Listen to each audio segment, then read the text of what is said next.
नमस्कार, मैं हूं संजय सिंह और आप देख रहे हैं उम्मीद फॉर नेशन। होलिका दहन के साथ आज होली पर्व का शुरुआत हो गया है। होली पर्व जो है हम हिंदुओं के लिए बहुत ही पवित्र त्योहार मनाया जाता है। लोग एक दूसरे को रंग लगाकर एक दूसरे को बधाई देते हैं और इसी और जो है मुस्लिम का भी जो है जो मुख्य पर्व होता है, रमजान का महीना भी चल रहा है। ऐसे में एक दूसरे को लोग बहुत सारे जो जनप्रतिनिधि एक दूसरे को बधाई देते हैं। तो हमारे साथ है नौरा के पैक्स अध्यक्ष जयशंकर प्रसाद जी। इनसे हम जानेंगे कि होली और रमजान का जो पर्व चल रहा है ये अपने समर्थकों को, क्षेत्रवासियों को क्या संदेश देना चाहता है। सबसे पहले उम्मीद फॉर नेशन में आपका स्वागत है जयशंकर जी। धन्यवाद। सबसे पहले तो अपने पूरे पंचायतवासी देशवासियों को होली का बहुत बहुत बधाई शुभकामना देना चाहूँगा।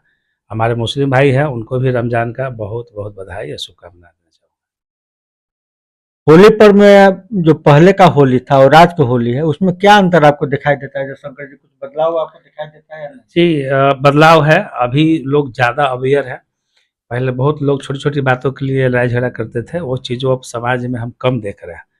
और एक अपील भी करेंगे सभी लोग से कि अभी मार्केट में जो भी रंग उपलब्ध है वो सब केमिकल से बना हुआ है, उसका प्रयोग न करें, इसलिए कि बहुत हार्मफुल है, केमिकल से बना हुआ है।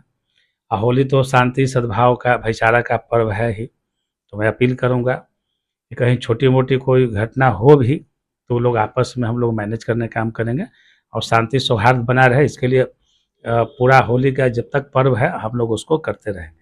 अच्छा, आप पैक्स अध्यक्ष हैं। इस बार किसानों को धान खरीदने में बहुत परेशानी हो रहा था, क्या इस बार का जो लक्ष्य है वो बढ़ाया गया है? अभी तक परेशानी बनी हुई है। गत वर्ष बिहार को 45 लाख मेट्रिक टन धान खरीदने का लक्ष्य मिला था, जो इस बार वर्ष 25-26 में धान अधिप्राप्ति में उसको घटा के 36,82,000 मिला है। तो कुल 9 लाख मेट्रिक टन धान का कम लक्ष्य मिला, जिससे अभी भी पूरे बिहार के जो किसान हमारे हैं धान अपना बेचना बचे हुए हैं, बेचने से बचे हुए हैं, उनका भुगतान से बचे हुए हैं। अब तो टाइम भी नहीं है, डेट बढ़ा दी गई है, 31 मार्च तक कर दिया गया है खरीद का। लेकिन हम सरकार से मांग करते आ रहे हैं कि अविलंब लक्ष्य हम लोग को दिया जाए, ताकि जो बचे हुए किसान हैं भटक रहे हैं, अभी तक जो लोग घर में अपना धान रखे हुए इस इंतजार में कि लक्ष्य बढ़ेगा तो हमारे सब पैक्स में धान खरीदा जाएगा। तो निरंतर हम लोग सरकार से मांग कर रहे हैं कि किसान का के लिए जो भी लक्ष्य हम लोग का कटौती की गई है उसको पूरा करके जल्द से जल्द धान खरीदने का काम किया जाए। आपका पैक्स जो है क्षेत्र में बहुत ही अच्छा पैक्स माना जाता है। लगातार आपको पुरस्कार भी इसके लिए पुरस्कृत भी किया गया है। बाहर में भी गए थे ट्रेनिंग लेने के लिए, घूमने के लिए, देखने के लिए। तो आपको क्या लगता है और जो राज्य है और बिहार के जो किसान है उनमें आपको क्या अंतर नजर आता है? जी, हम विभाग के द्वारा भेजा गया था पुणे, तो वहाँ का आर्थिक सामाजिक भौगोलिक स्थिति को मैंने देखा, तो ऐसा नहीं है, हमारा बिहार भी उनसे कम नहीं है, किसी भी मामले में कम नहीं है। यहाँ के लोग बहुत मेहनती हैं और बहुत दूरदर्शी भी हैं। एकजुटता की कमी है, किसी समस्या को निष्पादन के लिए एकजुटता चाहिए, सभी लोग का राय विचार चाहिए। जो मैंने वहाँ देखा, वहाँ पे सरकार भी किसानों के लिए बहुत कोऑपरेटिव है और किसान भी वहाँ के अवेयर हैं, या वहाँ के जो पैक्स अध्यक्ष हैं वो लोग भी अपना काम को एक पूजा की तरह समझ के उसका निष्पादन करने में सदैव तत्पर रहते हैं। तो हमारे यहाँ भी कोई दिक्कत है नहीं कहीं से। थोड़ा सा एकजुटता की जरूरत है, सहयोग करने की जरूरत है। जब तक सहयोग नहीं करेंगे लोग, कोई भी संस्था आगे नहीं बढ़ सकता है।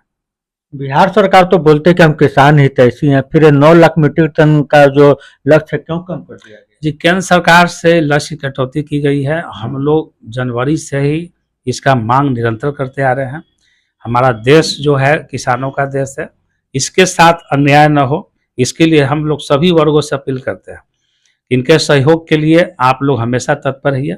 किसान केवल नहीं है, हमारे अन्नदाता हैं जो पूरे विश्व को 3 टाइम का भोजन प्रबंध करने का ये काम करते हैं, दूध उपलब्ध करने का काम करते हैं, सब्जी उत्पादन करने का काम करते हैं। माने इनका यह हमारे देश के लिए बहुत बड़ा योगदान है। 70 से 80% हमारे किसान जो हैं हमारे देश की अर्थव्यवस्था में असीम योगदान है। तो इनको प्रायोरिटी के रूप में सरकार को लेना चाहिए, जितना हम मदद इनको कर सकें। आपके भी पैक्स में धान खरीद कम हुआ होगा, किसान आते हैं तो उनसे आप कैसे निपटते हैं? जी बिल्कुल, बिल्कुल दिक्कत आ रही है। अभी हमारे किसान कम से कम 100 100 के आसपास हमने खरीद करने का काम किया। अभी हमारे यहाँ 60-70 किसान बचे हुए हैं। तो हम लोग सब, हमारे किसान भी देख रहे हैं, मैं निरंतर जा ही रहा हूँ और उम्मीद है कि इस मार्च तक जो डेट मिला है उसके होली के बाद हम लोग फिर से सरकार से आग्रह करेंगे कि 2 से 3 दिन में सब लोग का खरीद करा लिया जाए। अच्छा, एक सवाल है कि नौरा को प्रखंड बनाने की लड़ाई भी आप लोगों के द्वारा लड़ा जा रहा है। ये लड़ाई अभी तक कहाँ तक पहुँचा है? जी, अभी इसी मंथ में लास्ट में माननीय मुख्यमंत्री नीतीश कुमार जी से प्रोग्राम मिला है। जो हम लोग की बात है, हम लोग जो मांग है, जो 13 पंचायत हम लोग सम्मिलित होकर प्रखंड बनाने की मांग, जो वर्षों पुरानी मांग है हमारी, करीब 1995 से हम लोग मांग करते आ रहे हैं। तो सीएम साहब के द्वारा प्रोग्राम मिला है हम लोग को। हम लोग जाके अपने जो परेशानी है, जो तकलीफ है, हम लोग रखने का काम करेंगे। क्या इस बार उम्मीद है कि नौरा प्रखंड बन जाए? जी बिल्कुल उम्मीद है। सबसे बड़ा चीज है कि हमारा अधिकार है और हम लोग जो जिस प्रकार से जो जनसंख्या बढ़ी है, जो सरकारी कामकाज का जो बोझ बढ़ा है, किसी का भी काम समय पे नहीं हो रहा है। आप चले जाइए अंचल या किसी भी काम के लिए धक्का मुक्की की स्थिति बनी हुई है। पहले हम तो ये कब तक हम लोग से है? हमारा अधिकार है, जनसंख्या बढ़ी है। हमारा तो प्रखंड ऐसे भी सबसे बड़ा प्रखंड है, पूरे जिला का सबसे बड़ा पंचायतों का प्रखंड हमारा बेहटा है। तो हम लोग का मांग सही है और जो नेवरा पंचायत को प्रखंड बनाने की जो बात हम लोग को जो मांग की जा रही है, तो अच्छी बात है कि हमारा जो नेवरा है सारे मानकों को पूरा करती है एक प्रखंड निर्माण के लिए।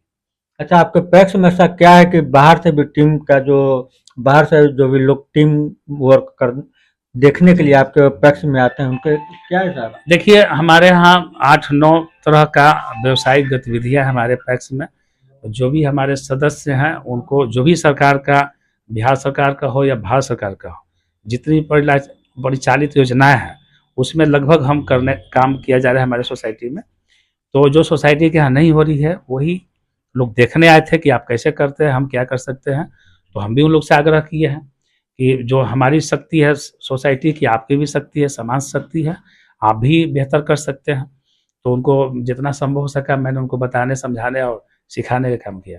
तो अभी हम बात कर रहे थे नौरा पक्ष अध्यक्ष जयशंकर प्रसाद जी से। इन्होंने सभी क्षेत्रवासियों को होली और रमजान दोनों को बधाई दिया है और कहा कि सभी लोग इसे प्रेम और सौहार्द पूर्वक मनाएं। तो बने रहिए उम्मीद फाउंडेशन के साथ। कैमरामैन विकास कुमार के साथ मैं संजीत।